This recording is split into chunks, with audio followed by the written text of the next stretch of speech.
How does some dark entity gain entrance into you? By having you agree with it. Too many people have done this. Too many people and too many gates are wide open. Too many access points to a place that should be shut off for man. Do you guys realize that hell was never made for mankind? It was not made for mankind. But hell is this invisible concept in this reality that people can hardly get a grip on. So let me give you something you can notice in the New Testament. Do you not know that demons are frightened and terrified of hell itself? Hell is made for the fallen angels. Satan's an inherent liar. His name is not Satan. His name is not devil.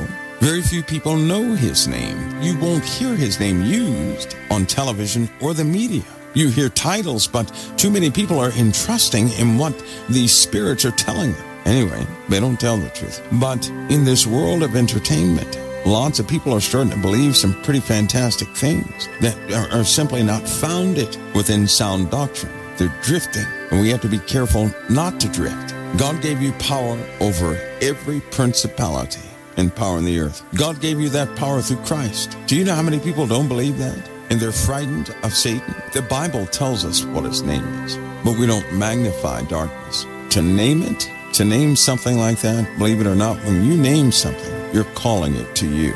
You may use a word without purpose, but because you're reusing a word that was here before you were, you're passing on a word that's already purposed. You become a part of what that word's going to carry out. Just because you say a word and you have no purpose behind the word, it does not mean it's not going to do anything. It means that you have spoken a word that's already doing something, and you have become a part of it. So you have to watch your speech and realize the power of your mouth in your own life. You can't damage anybody else's life like that. You can talk about a person and turn others against them, yes.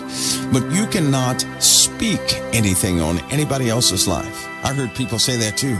Well, you got to speak life. Don't speak death into my life. You can't speak death into somebody else's life. All you can do is speak something. And if somebody else receives what you're saying, then they'll have it. But a person can speak death and curses and everything else all day long. I'm not a part of that. They speak it over their own lives. Life and death is in the power of the tongue for you. You can speak life into your situation or death. And to be frank with you, most people speak death, and they should speak life. To speak life is not to speak a lie. For example, suppose I got a car that's about to be repossessed. How do you speak life into that? Anybody know? Not a lie, but how do you speak life? By faith, how do you speak life? Let me share this with you. A lot of people believe they have read a definition of faith in the Bible. Because it says in the Bible, it says, now faith is the substance of things hoped for, the evidence of things not seen. So what do they say? They say, speak it into existence. That's what they say. Speak it into existence. In other words, if somebody's going to come to repossess your car, how do you speak life into that situation? Or is that something you would instantly do? I can tell you right now, it's not something I would instantly do. I'm not going to speak life into something that my Father is permitting for a very specific reason, because I know I believe in Christ. And if you know you believe in Christ, nothing takes place in your life without cause. That means there's a heavenly reason behind everything in your life. So I have to seek the Lord and say, Lord, what are you doing here? And what do I need to do? Show me. He'll not fail to show you. Who vowed to take care of you from beginning to end, that you would prosper as your soul prospers? Who made that vow in your life?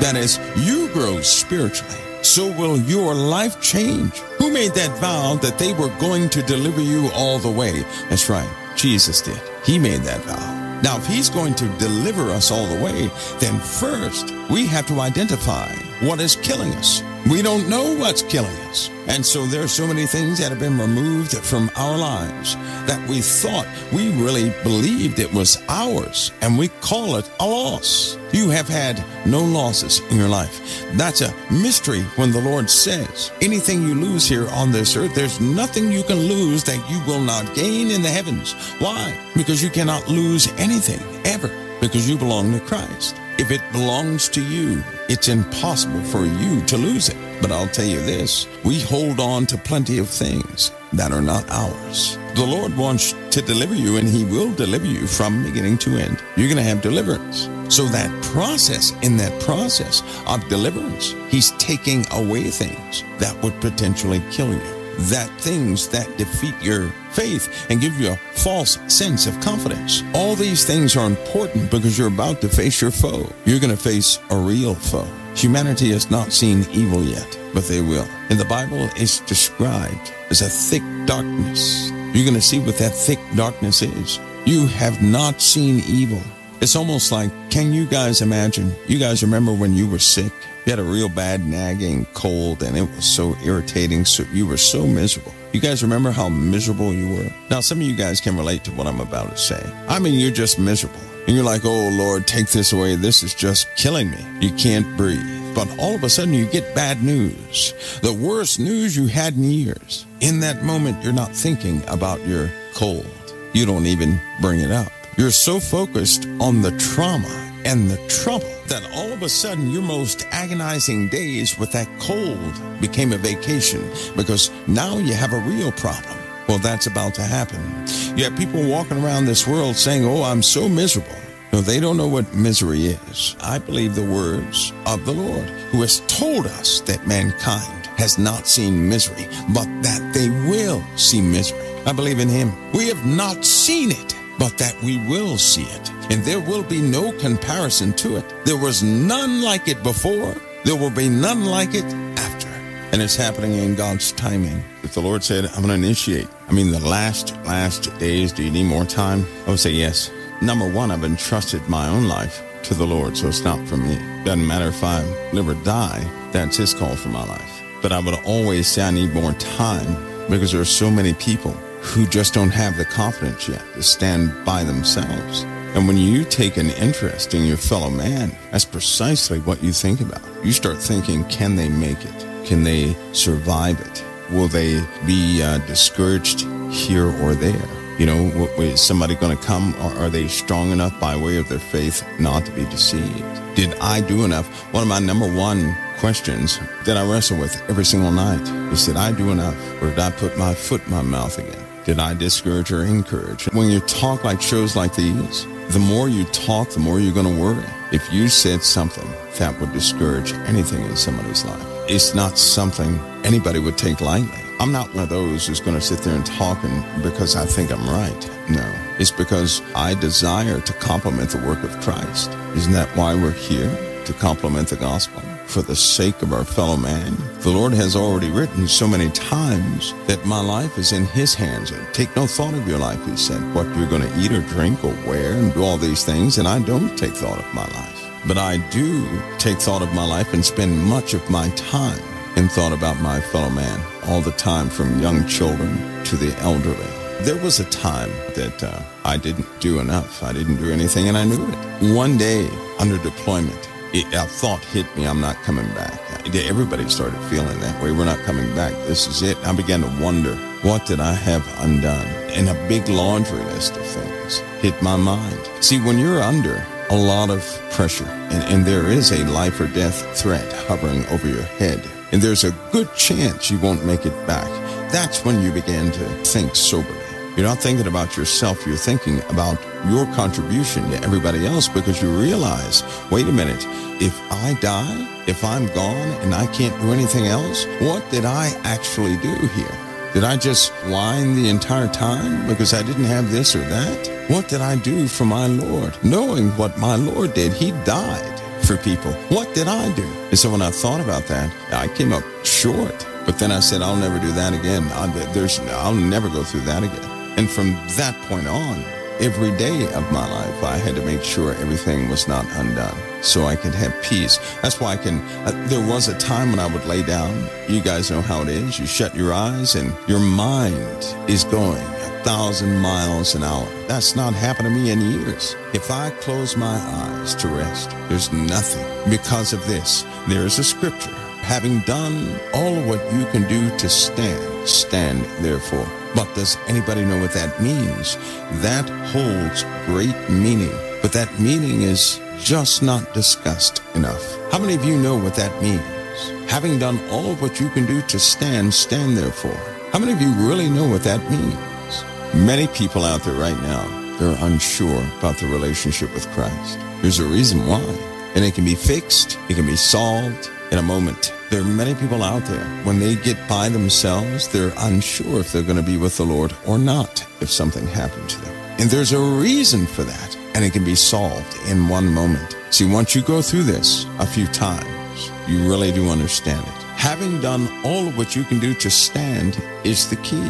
When you exhaust everything you know how to do, now, we're not talking about what you don't know how to do. Forget about that. And only work with those things you know how to do. Only work with those things that are within your power. If you exhaust that in your assistance of your brothers and your sisters, let me tell you something. When you do that, your conscience is clear because you'll know that you know you have done everything you could. And when you do that, there is no guilt. You see, it is guilt that keeps you up at night. It is guilt that speaks in your head when you shut your eyes of all the undone things. It is guilt that can steal the peace in your life. But when you do everything you can possibly do of those things within your power, there's a peace that will settle upon you. That's a principle, and it will happen every time. It won't happen sometimes. It'll happen every time. Have you guys ever had something that you could have done, but you didn't do it? But you knew you could have, and it weighs on your mind, doesn't it? Because you have power to do it,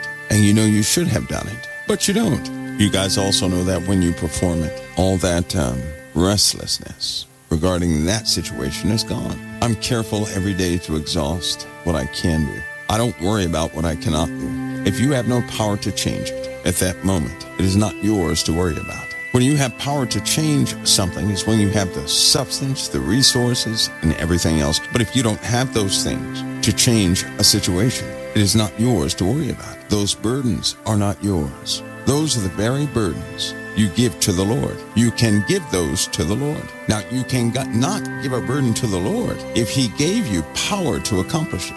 That is your task. Do you guys understand that? That's why when you have power to do something, but you lay it on the shoulders of the Lord, it goes nowhere. It's not going to His shoulders because He empowered you to perform it. But for example, say that your child is in the hospital. You have no power to change that situation except to pray. But did you pray? Parents get into a panic, and let me tell you what happens, because stressful days are coming up. And I'm telling you now that people will become enemies with a snap of a finger. And why would they do this? Because every time something happens to a child, one parent looks at the other and says, do something. They demand somebody do something. And when those people are not able to perform it, the person who made the demand for somebody to do something is going to blame everybody for the condition of that child. You know how many times I've seen that? People just break down, all their orderly thinking and everything else is gone. In fact, when true trauma comes, people act like vicious animals. It doesn't matter how they speak. I'm not fooled by days of peace like we live in now. I know that when a time of great trial comes, that's when you find out who people are. You'll not know who a person is in peacetime. You can enjoy your fellow man in peacetime, but I'm telling you now, you don't know who they are until you see them in a trial.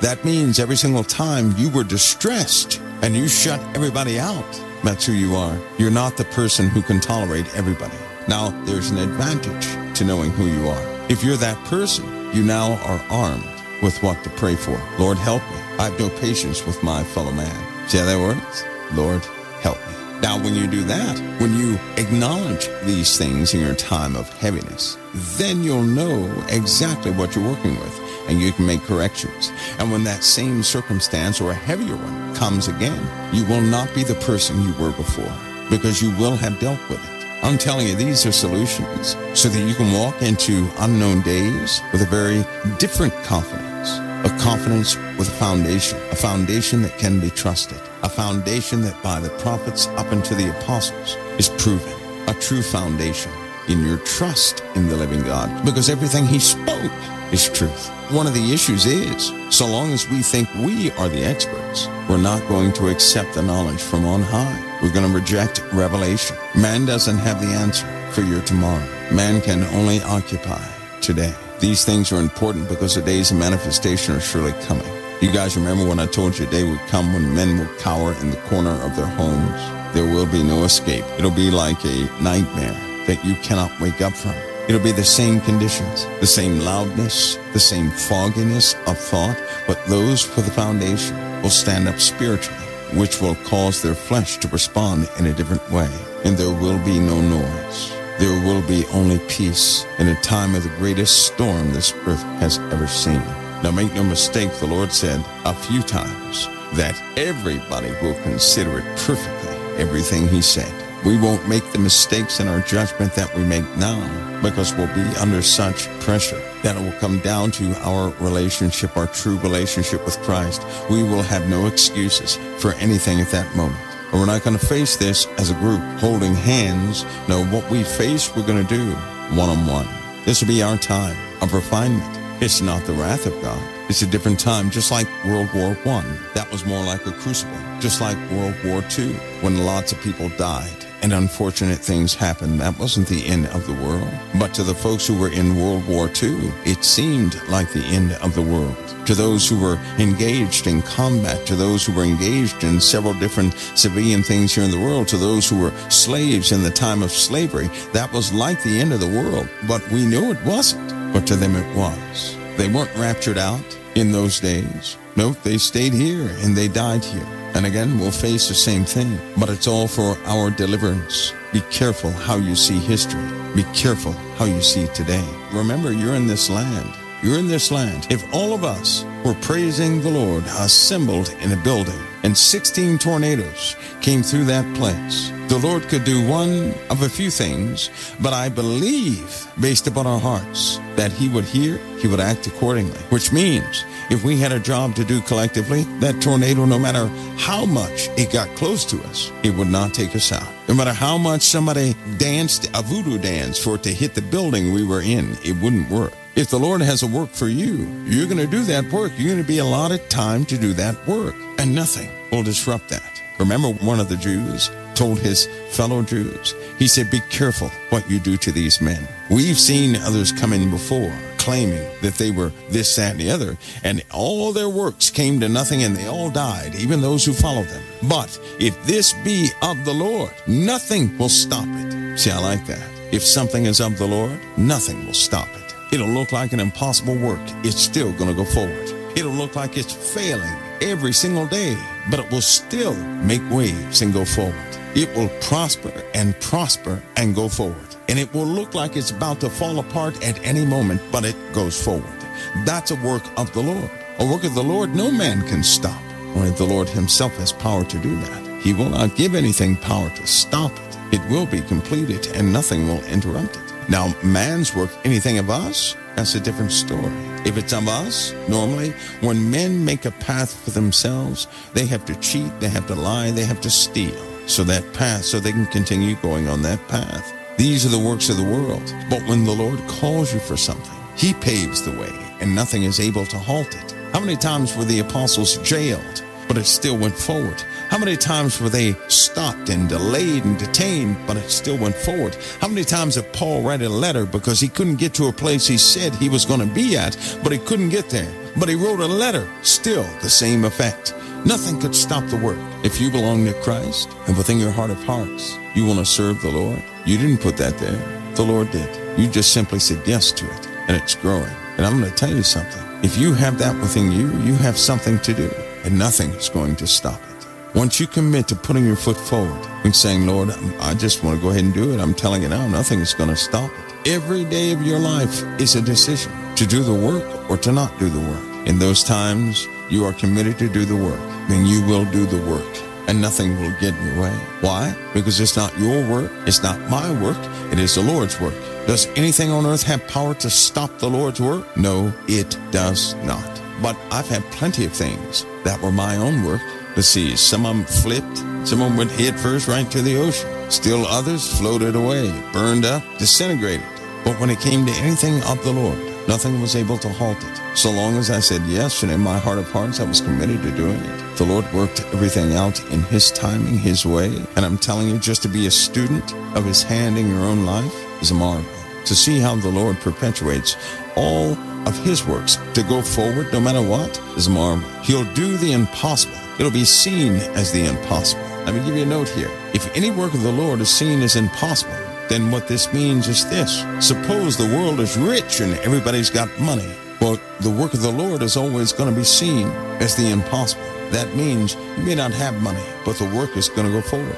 You will be sustained. You will lack nothing because somehow, some way, the Lord will move or do what he has to do to sustain his word in your life so long as you're in servitude. And for those of you who start in that course of servitude, you know and I know it's just like Sodom and Gomorrah. If I were to ever say, well, I don't think I want to serve the Lord anymore, that would be just like Lot turning around and looking back at Sodom and Gomorrah. And I know I would perish in the same hour. Why? Because I have never been so complete until the day I said yes to the Lord and acted on my agreement with that. When I agreed to serve the Lord and I acted on it, I finally had fulfillment. See, it happened one day that I did something.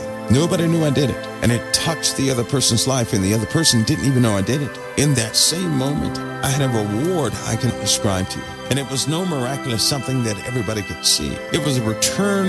I can only say it was life put in me. It was fulfillment. It was this feeling, but it wasn't a feeling because it was beyond the flesh. It was absolute fulfillment. I can never find that anyplace else doing anything else. But in the one thing I did, which is to really exhaust everything I am to assist someone who will not recognize me for assisting them, and for it to prosper, not me.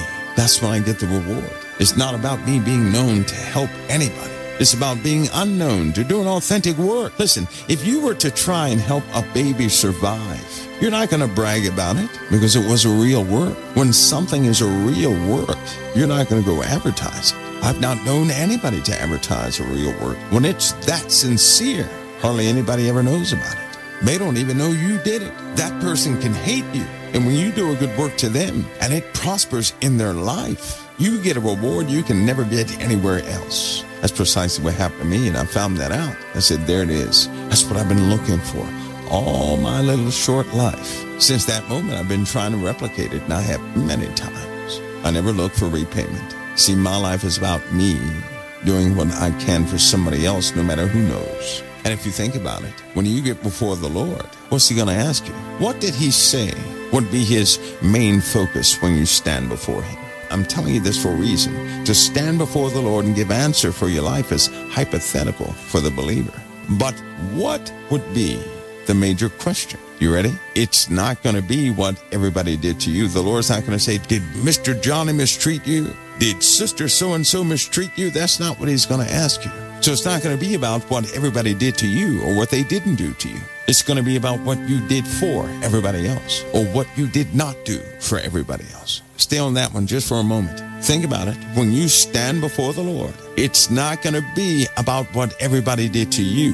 It's going to be about what you did for everybody else or what you did not do for everybody else. Do you guys see that? You have to get that in your spirits. The Lord's not going to ask you what somebody did to you. You're not going to stand before him and say, well, I couldn't complete this because I was traumatized. That's not going to work. That's not what he's going to ask you. He's going to ask you what you did for everybody else. That's going to be the focus. Now, I said this is hypothetical. Why? Does anybody know why? I said, for a saint, that's hypothetical. When I was little, somebody told me, they said, well, you're going to give answer for everything you ever did in your life. That's what they said, right? And I thought about it. I said, oh, yeah. So years went on, and I started reading. And then when you read, you find out these little technical things. And it said that when God forgives us through Jesus, he throws our sins in the sea of forgetfulness. Well, if it's thrown in the sea of forgetfulness, how can it be recalled? Then I began to read some more.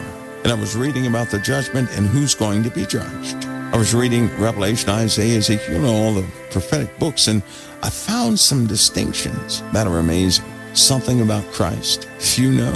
We kind of stick with traditional sayings, but is it biblical? I understand that there are lots of traditional things, but is it biblical? See, folks, I'm saying this because you may as well face it. We're going to be in a war soon.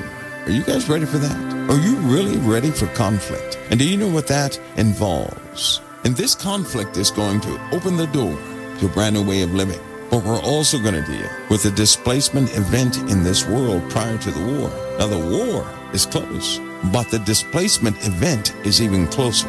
See, there are some things forming, and lives are going to be changed. But listen, the most notable thing that will come from all of it is the brand new system. You know, they had a discussion 2 weeks ago about how people are not really accepting the new ways of operation in any country. How resistive they found the populace to be. There were national reports on this, of how resistive the populace is.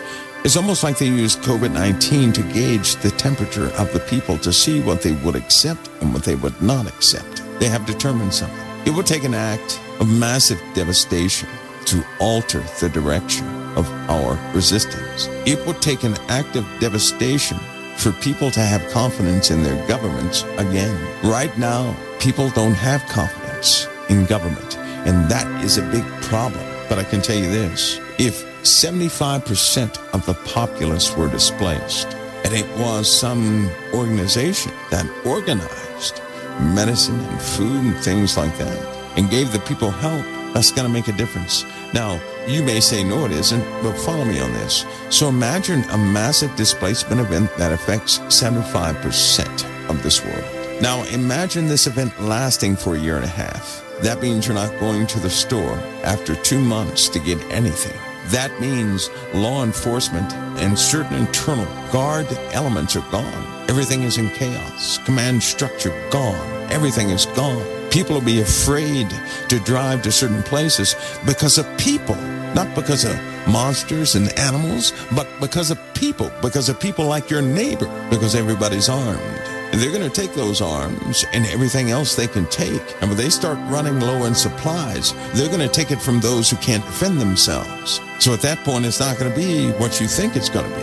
It's going to be neighbor robbing neighbor for the sake of food.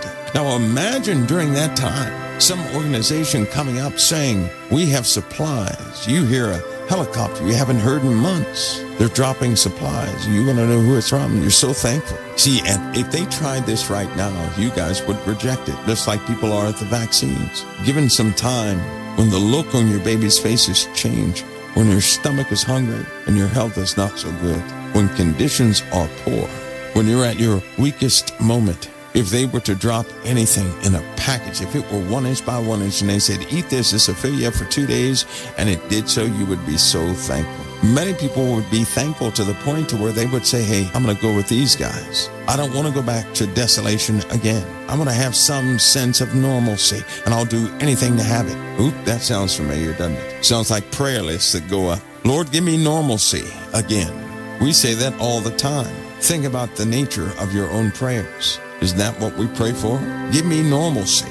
Give me what that guy has and that guy has. Make me comfortable like I was, a couple of years ago, whatever the case is. Give me normalcy. We want to have a vacation. We want life to be normal. Well, what is normal? People will ask for it. They're not going to want to sleep in their cars, cramped up in their cars. They're not going to want to stay in their homes with a loaded shotgun because they're afraid somebody's going to come in and overpower them or take their food or do worse. They can't trust each other. Lawlessness all over the place. As soon as somebody organizes anything, people are going to be appreciative.